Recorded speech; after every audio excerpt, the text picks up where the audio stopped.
hukumu mbele za Bwana. Wanasema ndio, ndicho kilichopatana, ndio, akafa. Anakuja wa pili, ndicho kilipopatana, ndio, akafa. Mioyo yao ilikuwa ina ujasiri kusoma mbele za Bwana. Lakini somo letu linaitwa msikilize Israeli baba yenu. Msikilize Israeli baba yenu. Ni Mungu mumsikilize. Bwana Yesu asifiwe sana. Ni Mungu tumsikilize. Hizi habari tunaenda kuzisoma kitabu cha Mwanzo sura ya 49. Na ule mstari wa kwanza, nitaanza wa kwanza na wa pili. Maandiko yanasema, Yakobo akawaita wanawe. Akasema, kusanyikeni ili niwaambie tukawapata siku za mwisho. Anasema, Yakobo akawaita wanawe. Akasema, kusanyikeni ili niwaambie tukawapata siku za mwisho. Kusanyikeni, tumekusanyika, tuko kwenye mkutano, siku ya kukaa kikao na Mungu. Tumekusanyika, tuko mbele ya Mungu. Anasema kusanyikeni, akawakusanya watu wake 12. Yakobo aliwakusanya watu wake 12, akawaita sasa watoto 12 waje wakae mahali pamoja, kama tulivyoitwa sisi. Tuko mahali hapa, sisi ni kabila la Yakobo, tuko pale katika kabila la Yakobo, tuko pale. Kwa hiyo tumeitwa, tuko wote kwenye madhabahu ya Mungu, tuko hapa. Yakobo anakuja, anasema Yakobo akawaita wanawe, akasema kusanyikeni ili niwaambie yatakayowapata siku za mwisho. Mstari wa pili anasema, kusanyikeni msikie enyi wana wa Yakobo, msikilizeni Israeli baba yenu. Msikilizeni Israeli baba yenu. Bwana Yesu asifiwe sana. Msikilizeni Israeli baba yenu. Baba amewaita watoto baba. Anasema sikilizeni watoto wangu. Amewaita mkae mahali pamoja watoto. Amewaita baba, tukae mahali pamoja. Tumsikilize baba yetu siku ya leo. Kila ambacho baba yetu anatuambia kanisa la Airport. Leo Mungu anakusema na sisi, ametuita mahali hapa. Mungu anasema tumsikilize baba yetu. Tumsikilize. Bwana Yesu asifiwe sana. Hata tumsikilize baba yetu. Bwana Yesu asifiwe sana. Yesu asifiwe sana. Kwa wakati huu ulikuwa ni wakati wa muhimu sana kwa Yakobo kuhitimisha maisha yake na kazi yake hapa duniani. Ilikuwa ni wakati anahitimisha maisha yake na kazi yake duniani. Amezaa watoto wake 12, wale makabila 12. Alipozaa watoto 12 Yakobo, watoto wake walimuona baba yake anavyoishi pamoja nao. Inawezekana kwamba hata wewe mama uko hapa, baba uko hapa, watu wako wanajua udhaifu wako, wanaujua. Yesu asifiwe sana. Wanaujua udhaifu wako. Maana una shida nao, kuna siku nyumbani huna hela za kula, huna hela za chakula, kuna wakati umekuomba matumizi, haujawapatia. Wameuona udhaifu wako baba na mama. Sasa Yakobo anaita watoto wake kwenye madhabahu. Anawaita watoto wake kwamba wamsikilize baba yao. Watoto wake haijalishi baba yao ana shida gani, baba yao ana udhaifu gani, lakini baba yao siku ile aliwaita kwenye kikao cha mbinguni. Aliwaita kwenye kikao ili azungumze nao. Nasema kikao cha mbinguni kwa sababu ilikuwa ni kama sisi ambao tutakaa mbele za Bwana siku hiyo, kwa kila mtu katika hesabu zake kuzitoa mbele za Bwana. Yesu asifiwe sana. Yesu asifiwe sana. Amewaita baba yake Yakobo, amewaita watoto wake. Nasema kwamba mawazo ya watoto wake ina maana kwamba walimzoea baba yake sana. Waliishi baba yao kila siku, walimzoea baba yao madhaifu ya kibinadamu, walikuwa wanaona baba yao. Lakini siku hiyo ilikuwa ni kikao cha kiroho ambacho hakizaliliki. Kilikuwa kikao cha kiroho. Haijalishi baba yao ana mazingira gani, haijalishi. Lakini siku hiyo watu wake itakiwa kae wamsikilize baba yao Yakobo kwa makini sana, atakapowapata siku za mwisho. Yesu asifiwe sana. Yatakapowapata siku za mwisho. Baba yao anawaita, anasema msikilizeni Israeli baba yenu siku ya leo. Kanisa tumsikilize baba yetu Israeli siku ya leo. Baba yetu ana neno la kusema na sisi siku ya leo kwa habari ya maisha yetu siku ya leo. Tumsikilize baba yetu. Yesu asifiwe sana. Yesu asifiwe sana. Yesu asifiwe sana. Tumsikilize baba yetu wa mbinguni siku ya leo, yale ambayo anataka kutuambia kanisa la Airport. Bwana Yesu asifiwe sana. Yesu asifiwe sana. Kwa Yakobo kama mlisi wa baraka za Ibrahimu na Isaka, sasa na watoto wengi, na sasa nataka kuwabariki kulingana na kile Mungu alichokusudia katika maisha yao ya baadaye. Ana watoto wengi Yakobo. Aliwaita wale watoto kwamba anataka kuwabariki na kuwatabiria maisha yao ya baadaye yatakuwaje. Bwana Yesu asifiwe sana. Lakini kwa kiwango fulani maisha yao yalikuwa yameathiriwa na mwenendo na tabia zao za maisha ya awali. Na irudia uponti. Lakini kwa kiwango fulani maisha yao yale watoto 12 yalikuwa yameathiriwa na mwenendo na tabia zao za maisha ya awali. Maisha yao yaliathiriwa na tabia zao na mwenendo wao wa awali, vile ambavyo wameishi huko nyuma kabla ya siku hiyo ambao wameitwa mbele za baba yao. Yesu asifiwe sana. Yesu asifiwe sana. Yesu asifiwe sana. Kwa Yakobo baba Israeli anataka kutoa neno la baraka kwa watoto wake wote. Amewaita, anataka kutoa neno la baraka kwa watu wote. Yesu asifiwe sana. Yesu asifiwe sana. Baba yao kwa siku za mwisho za maisha yake Yakobo amewaita watu wake. Jana alikuwa anazungumza na watumishi wake. Mchungaji mmoja wa KTG na mzee wa kanisa wa KTG kanisa lingine. Nikamwambia hivi kwamba hata pale mwalimu alisema kwamba maneno ya mtu ambaye anataka kufa yanaheshimika sana. Yana nguvu sana. Baba yao amewaita ni mgonjwa anataka kuondoka duniani. Amewaita na kuwapa watoto usia. Maneno ya mwisho ya mwanadamu yana nguvu sana. Yesu alipokuwa msalabani alizungumza maneno sana. Maneno ya mwisho ya Yesu yalikuwa na nguvu sana. Hata kama uko hapa ni mwenye mfano mzee wangu Mwakilele hapa. Watu wake wale wakina nani? Wakina siku baba anataka kuondoka duniani, anapowaita watoto waje kwenye kitanda chake amelala pale. Watoto watakuja kwa sababu baba ana mali nyingi. Wanataka wasikie ulisi ambao wanataka kuachia watoto wake. Yesu sasa. Na ndio maana polisi kama wamemkamata jambazi, wanampeleleza, hawapendi kumuua. Wanapenda wapige miguu ili atoe siri zote, afichue hata yale ambayo wao kwa wajui yawasaidie kwenye upelelezi. Kwa wanatamani yule mtu ambaye amemkamata aseme yote. Na hata polisi hata ukiwa umepigwa shaba, sio umejeruhiwa, umeondoka polisi, wanakupeleka kutibu hospitalini ili useme yote, usife na siri moyoni wakapata shida wao. Yesu sasa, usife na siri moyoni. Kwa hiyo wewe pale kwamba wanakutibu, wanataka uwasaidie kwenye kazi ya upelelezi. Kwa kwamba hata baba au mama, hasa baba, watoto wa baba ambaye baba yao amefanikiwa sana. Wanatamani waje kama wako Mwanza, wako Arusha, wako wapi? Wanatamani waje nyumbani, wamsikilize baba yao siku hiyo, anataka kutoa ulisi, labda anataka kulipa ulisi ni gari, labda anataka kutoa ulisi wa nyumba, labda anataka kwa kila mtu anapita pale, asikie ulisi ambao baba yao anakuachia kabla hajafa. Yesu sana. Na ndio maana hata kama kuna mtu hapo watauliza, baba alikuachia maneno gani? Baba aliacha usia gani? Wanataka wajue ule usia wa baba ambao baba anawaachia watu wake wajue, baba katika ule usia, labda kuna baraka yangu hii ilikuwepo, nisikae kimya. Kwa lazima watu waulize katika baba anaondoka duniani, aliacha usia gani? Ndio Yakobo mmoja watu wake 12 sasa anataka kuachia usia, anataka kuondoka. Yesu sana. Anataka kuachia usia watu wake, anataka kuondoka. Kitabu cha Mwanzo hapo ambapo nilikuwa nasoma anasema Yakobo akawaita wanawe, akasema kusanyikeni ili niwaambie yatakayowapata siku za mwisho. Kusanyikeni msikie, enyi wana wa Yakobo, msikilizeni Israeli baba yenu, msikilizeni Israeli baba yenu. Yesu asifiwe sana. Yesu asifiwe sana. Yakobo anaanza kwa kuwaita wanae ili aweze kuwatabiria na kuwaambia yale yatakayotokea katika maisha yao siku za baadaye. Huu ni mfano wetu sisi ni wana wa Israeli kwa njia ya imani. Sisi ni wana wa Israeli, Yakobo ni Israeli.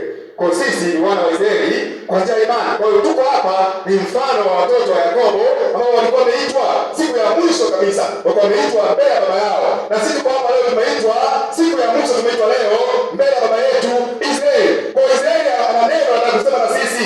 Anasema wanangu msikilizeni maneno ya baba yenu Israeli. Kwa leo tusikilize maneno ya baba Israeli. Anataka kusema na sisi kwa kila mmoja mmoja. Yesu asifiwe sana. Yesu asifiwe sana. Yesu sasa anataka kusema na sisi kwa moja moja. Yakobo anawaita watu mmoja mmoja baada ya mwingine ili aweze kuwabariki na kuwatamkia baraka sawa sawa na matendo yao.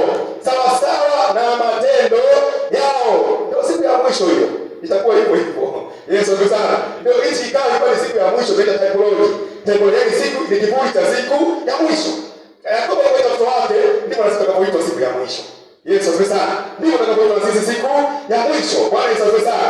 Yesu asifiwe sana. Kwa baraka hizo kimsingi zinamhusu kila mmoja wetu sawa na matendo yake na kwa kadiri ya neema ya Mungu. Hivyo kwa kadiri unavyotenda na kwa kadiri Mungu anavyokusoma moyo wako ndivyo utakavyoona baraka zako na namna unavyoandaa maisha yako ya baadaye. Kwa Yakobo alikuwa na wana 12 kwa mujibu wa maandiko na binti mmoja ambaye anaitwa Dina. Alikuwa na wana 12 kwa mujibu wa maandiko na binti mmoja anaitwa Dina. Aliwaita sasa Yakobo, kitabu cha Mwanzo 35. Nitaenda haraka kwa sababu ya muda. Unajua muda ukienda sana hata mwenyewe anashindwa kusimama kwa ujasiri. Yesu asifiwe sana. Na mwenyewe sisimame kwa ujasiri muda ukienda sana. Kitabu cha Mwanzo 35. Na ule mstari wa 23. Ule mstari wa 23. Mstari wa 23. mpaka 26. Maandiko yanasema wana wa Lea ni Rubeni mzaliwa wa kwanza, wa Yakobo na Simeoni na Lawi na Yuda na Isakari na Zabuloni. Wana wa Laeli ni Yusufu na Benjamini. Wana wa Bila ni kijakazi wa Laeli ni Dani na Naftali. Wana wa Zifa kijakazi wa Lea ni Gadi na Asheri. Hao ndio wana wa Yakobo aliozaliwa katika Padani na Ramu. Anawataja watoto wake Esau ambao wamezaliwa hapo Yakobo katika hayo maandiko, kwa kwamba watoto wake walitokana na wake zake wawili pamoja na masuria wake wawili, wote wakampatia watoto 12. Yusufu alizaliwa akiwa 11, lakini pia akazaliwa na Benyamini kwa Lea, kwa Laeli, kwa mwanamke ambaye anaitwa Raheli. Yesu asifiwe. Kwa Laeli. Lakini historia yao hiyo iko kitabu cha Mwanzo 42. Nilipata historia yao yote, uzao wao hawa wakina Yusufu walipozaliwa pale kwa kwenye uzao wa Laeli. Lakini Yakobo anawaita wanawe. Inawezekana ilikuwa ni desturi yake Yakobo kama kuhani wa Bwana na kiongozi mkuu wa familia kuwakusanya wanawe mali pamoja. Inawezekana ilikuwa ni desturi ya Yakobo kwa familia yake kuwakusanya watu wake mali pamoja. Lakini kusanyiko hili lilikuwa la upekee. Siku zote mzee wangu na yeye na watoto wako, kuna jambo unawaita wako mikoani, wanakuja wakusikilize baba nyumbani. Sasa inawezekana wamezoea kila siku wanakuja na waita, wanakuja kila siku wanawaita. Lakini siku moja kikao hichi ambao sasa Yakobo anawaita watu wake ambao walimzoea siku zote, walizoea vikao vya familia vya siku zote, lakini kikao hichi kilikuwa cha kipekee kabisa. Yesu amesema ndio kikao cha pekee, lakini kusanyiko hili la upekee lilikuwa la upekee kwa maana kwa wana wa Israeli, lakini vile vile ni upekee kwa kila mmoja wetu leo hapa. Kwa Yakobo hakutoa wito wa kawaida tu, hili lilikuwa ni kusanyiko lake la muhimu na la mwisho, lakini vile vile lilikuwa ni kusanyiko la kinabii. Lilikuwa ni kusanyiko la kinabii kwa sababu ni kusanyiko la kuwatabiria watu wake maisha yao ya baadaye, vile ambavyo watakuwa wanaishi. Bwana Yesu asifiwe. Yesu asifiwe. Yakobo alikuwa anatangaza baraka kwa watu wake mmoja baada ya mwingine, wote walibarikiwa na pia kutabiriwa sawa sawa na jinsi baba yao alipoona pema, na vile vile sawa sawa na matendo yao. Waliitwa mahali pamoja, anataka kuachia baraka kwa watu wao, aitipia awatabirie maisha yao baadaye. Lakini si baraka Yakobo hakuzitoa tu, alikuwa anatoa baraka kutokana na maisha yao vile walivyoishi, anatoa baraka kutokana na matendo yao vile walivyoenenda katika maisha. Yesu asifiwe.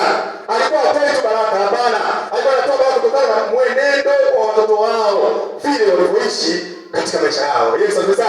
Na ndivyo Mungu anavyofanya. Mungu hawezi kutoa ana kanuni, atoe baraka ovyo ovyo. Anatoa baraka kutokana na mwenendo wa maisha yako wewe na yeye. Mungu hawezi kuachilia baraka kwako kama mwenendo wako hauko salama. Na huwezi akaacha baraka. Kwa Mungu anaachia baraka kutokana na maisha yako vile jinsi ambavyo unamwishia Mungu. Ndivyo Mungu anatoa baraka. Utaomba, utatoa sadaka sana, lakini haitakusaidia.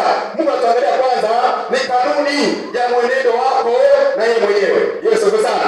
Utoe mafungu ya 10, utoe sadaka, wewe mzaji ibada, lakini kama mwenendo wako sio salama mbele za Mungu, baraka hutazipokea. Yesu asifiwe sana. Utoe sadaka, wengine wanatoa sadaka kwenye TV na wanaga. Wanatoa sadaka kwenye TV, wanatoa sadaka kwenye TV. Wanatoa sadaka. Nakwambia, hiyo haitamsaidia. Mungu atuangalia ni tabia na mwenendo wa maisha yako. Hata siku ya mwisho itakuwa ni tabia na mwenendo wako ndio utakustahilisha kupita mahali pale. Hautaweza kupita mahali pale kama tabia zako ni mbaya, kama mwenendo wako ni mbaya. Na ndio maana Yakobo na watoto wake anapotabiria habari za maisha yao ya baadaye. Yeye anaondoka Yakobo, lakini anaita watoto wake kwamba awaambie habari za baadaye na maisha ambayo wameyaishi watoto wake huko nyuma, na sasa nawaambia maisha yao na pia kuwabarikia sawa sawa na maisha yao vile walivyoishi. Bwana Yesu asifiwe. Yesu asifiwe. Yesu asifiwe. Yesu asifiwe. Yesu asifiwe. Kwa sababu baba yao hakuwa mwenyewe tu, Roho Mtakatifu alikuwa pamoja naye. Alikuwa kusanyiko aliloita yeye tu, ilikuwa kusanyiko ambalo uwepo wa Mungu vilikuwa ulikuwepo. Ilikuwa bariki na kuwatamkia wana wa Israeli baraka zao na kuwakemea na kuwaonya. Anawakemea na kuwaonya. Alikuwa kusanyiko la kawaida. Bwana Yesu asifiwe. Hakuna ibada ya kawaida, hakuna kusanyiko la kawaida. Bwana Yesu asifiwe. Yesu asifiwe. Yesu asifiwe. Kwa hiyo hakuna kusanyiko la kawaida, wala hakuna ibada ya kawaida. Siku hiyo ilikuwa ni siku ambayo nimesema inawezekana walimzoea baba yao siku zote, anawaita watu wake, anawaambia, anaenda kabisa siku ile kwa kikao cha tofauti. Roho Mtakatifu alikuwa pamoja nao. Bwana Yesu sana. Yesu asifiwe sana. Yesu asifiwe sana. Kwa huku kwa kiwango kikubwa matendo yao yakichangia kwa kiwango kikubwa baraka zao na utabiri wa nini kinaenda kuwatokea wao katika siku za mbele. Ni ukweli ulio wazi kuwa Yakobo anatufundisha kuwa iko siku Bwana atazihukumu siri za wanadamu kama yeye alivyohukumu maisha ya wanawe sawasawa na matendo yao waliyofanya. Iko siku Mungu atazihukumu siri za wanadamu sawasawa na Yakobo alipoita wanawe ili awahukumu kutokana na maisha walioishi. Kwa hiyo iwe wazi au sirini, na kwa kadri ya mabadiliko ya mioyo yao Bwana atazihukumu siri za wanadamu kwa kadri ya injili tuliyopokea. Mungu atazihukumu siri za wanadamu. Bwana Yesu asifiwe sana. Kitabu cha Warumi sura ya 2 na ule mstari wa 15. Sura ya 2 na ule mstari wa 15 na 16. Maandiko yanasema, hao walionyesha kazi ya torati iliyoandikwa mioyoni mwao, dhamiri yao ikiwashuhudia na mawazo yao yenyewe kwa yenyewe yakiwashtaki na kuwatetea. Bwana Yesu asifiwe sana. Anasema hao walionyesha kazi ya torati iliyoandikwa mioyoni mwao, dhamiri yao ikiwashuhudia na mawazo yao yenyewe kwa yenyewe yakiwashtaki au kuwatetea. Katika siku ile Mungu atakapozihukumu siri za wanadamu sawasawa na injili yangu kwa Kristo Yesu. Na Biblia anasema katika siku ile Mungu atakapozihukumu siri za wanadamu sawasawa na injili yangu kwa Kristo Yesu. Kwa hiyo ipo siku ambayo Mungu anazihukumu siri za wanadamu. Tutafanya siri sana, lakini siku ipo ambayo Mungu anazihukumu hizo siri ambazo tunazifanya kwenye maisha yetu. Tunatenda mambo maovu ya kujificha sana, lakini ipo siku ambayo mambo yako yatakuwa wazi, ambayo Mungu siku moja atatuita mbele zake tutoe hesabu sawasawa na maisha tunayoishi duniani. Ipo siku itafika, tusijisahau katika maisha tunayoishi. Sisi ni wasafiri duniani. Ndani ya usafiri huu yale tunayotenda tusijisahau. Ipo siku tutaitwa mbele za Bwana kutoa hesabu kwa kila mmoja sawasawa na maisha yake. Yesu asifiwe sana. Yesu asifiwe sana. Yesu asifiwe sana. Niwaambia siku moja nikasema kwamba biashara asubuhi, mahesabu jioni. Niwaambia biashara asubuhi, mahesabu jioni. Mahesabu yapo. Yes, mambo unayoishi duniani, mahesabu yako yapo. Siku moja mahesabu yako utapeleka mbele za Bwana. Unafanya biashara leo, lakini mahesabu yuko siku utapeleka kwa bosi wako. Wewe Yesu asifiwe sana. Nikasema hivi kwamba chezea ujana, fainali uzeeni. Yesu asifiwe sana. Chezea ujana sana, fainali uzeeni. Siku ya fainali ipo kwa kila mmoja katika maisha yake. Yesu asifiwe sana. Ipo fainali, ipo siku ya fainali kwa kila mmoja kwenye maisha yake. Bwana Yesu asifiwe sana. Kitabu cha Mhubiri sura ya 12. Mhubiri 12. Mhubiri 12 na ule mstari wa 14. Mhubiri 12. Mhubiri 12 na mstari wa 14. Maandiko yanasema kwa maana Mungu ataleta hukumuni kila kazi pamoja na kila neno la siri, likiwa jema au likiwa baya. Nairudia, kwa maana Mungu ataleta hukumuni kila kazi pamoja na kila neno la siri, likiwa jema au likiwa baya. Kwa wito wa Yakobo kwa watoto wake unatukumbusha kuwa kila mmoja anapaswa kujiangalia namna anavyoenenda, kwani hata kama Mungu yuko kimya sasa, lakini madhihirisho yatakuwa wazi sio muda mrefu. Hata kama Mungu yuko kimya leo, unatenda, Mungu yuko kimya, umejificha, Mungu yuko kimya, unafanya mambo ya uovu, Mungu yuko kimya, lakini sio muda mrefu mambo yako na mambo yangu yatadhihirishwa, sio muda mrefu sana. Yesu asifiwe sana. Yatadhihirishwa muda sio mrefu sana. Tunajifanya wajanja sana, lakini sio muda mrefu tutakaa kwenye kikao mbele za Baba. Yesu asifiwe sana. Sio muda mrefu tutaitwa na sisi kama Yakobo alivyoitwa watoto wake. Na sisi sio muda mrefu tutaitwa mbele za Baba yetu kutoa hesabu ya maisha yetu. Yesu asifiwe sana. Kutoa hesabu ya maisha yetu kwa kila mmoja.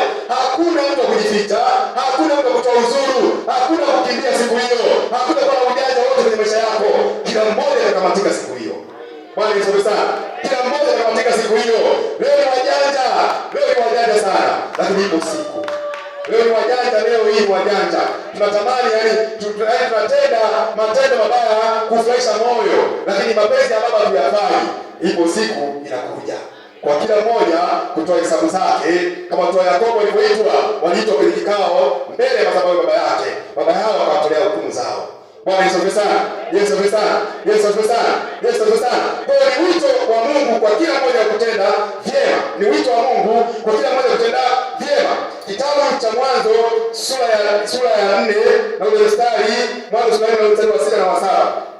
6 na 7. Maandiko yanasema, Bwana akamwambia Kaini, kwa nini una ghadhabu? Na kwa nini uso wako umekunjamana? Kwa nini unamtumishi na ghadhabu? Kwa nini una ghadhabu kwenye moyo wako? Kwa nini uso wako umekunjamana? Kuna nini kwenye moyo wako mpaka una ghadhabu, mtumishi wa Mungu? Kwa nini kuna nini kwenye moyo wako? Kuna shida nini kwenye moyo wako mpaka uso wako umekunjamana? Mungu anamuuliza Kaini, anamwambia Kaini, alijua njia za Kaini, na ndio Mungu anamuuliza Kaini, kwa nini una ghadhabu? Kwa nini una ghadhabu ndani yako, mtumishi? Kwa nini uso wako umekunjamana? Mungu anamwambia Kaini, anasema hivi, kama ukitenda vyema utapata kibali,